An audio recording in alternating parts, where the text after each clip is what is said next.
Hi అండి. అందరికీ నమస్కారం అండి. ఫ్రెండ్స్, మనకి ఇప్పుడిప్పుడే మరొక ముఖ్యమైన అప్డేట్ అయితే రావడం జరిగిందండి. అది కూడా టీటీడీ తిరుమల భక్తులకు మరో గుడ్ న్యూస్ అంటూ ఇప్పుడే మనకొక లేటెస్ట్ అప్డేట్ అయితే రావడం జరిగిందండి. అయితే ఇందుకు సంబంధించిన పూర్తి వివరాలైతే మన వీడియోలో తెలుసుకుందామండి. ఆ గుడ్ న్యూస్ ఏంటనేది.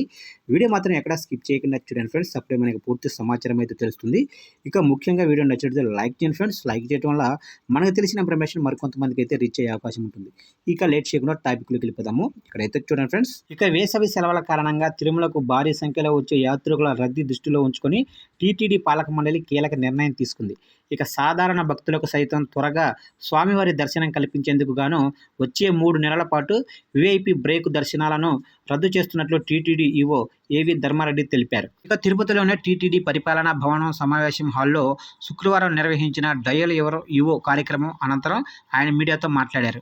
సాధారణ భక్తులకు ఎక్కువ దర్శనం వేళలు కల్పించడానికి సిఫార్సు లేఖపై విఐపి దర్శనాన్ని రద్దు చేస్తున్నట్లు వివరించారు. ఇక క్యూ లైన్లు, కంపార్ట్మెంట్లు, బయట లైన్లలో వేచి ఉండే భక్తులకు అన్నప్రసాదం, మజ్జిగ, స్నాక్స్, వైద్య సదుపాయాలు నిరంతరం కొనసాగించాలని నిర్ణయం తీసుకున్నారు. ఇక మూడవీధులు, నారాయణగిరి గార్డెన్స్ వెంబడి కూల్ పెయింటింగ్స్, డ్రింకింగ్ వాటర్ పాయింట్లు నెలకొల్పుతున్నామని పేర్కొన్నారు. వేసవి రద్దీ సమయంలో భక్తులకు సహాయం అందించేందుకు స్క్వాడ్స్, గైడ్స్తో పాటు 2500 మంది శ్రీవారి సేవకులను నియమించామని తెలిపారు. ఇక వేసవి వేడి రోజులలో శేషాచలం అటవీ ప్రాంతాలలో ఫ్లాష్ అగ్ని ప్రమాదాలను నివారించడానికి టీటీడీ, అటవీశాఖ, ప్రభుత్వ అగ్నిమాపక శాఖ ద్వారా అన్ని చర్యలు తీసుకుంటామని వివరించారు.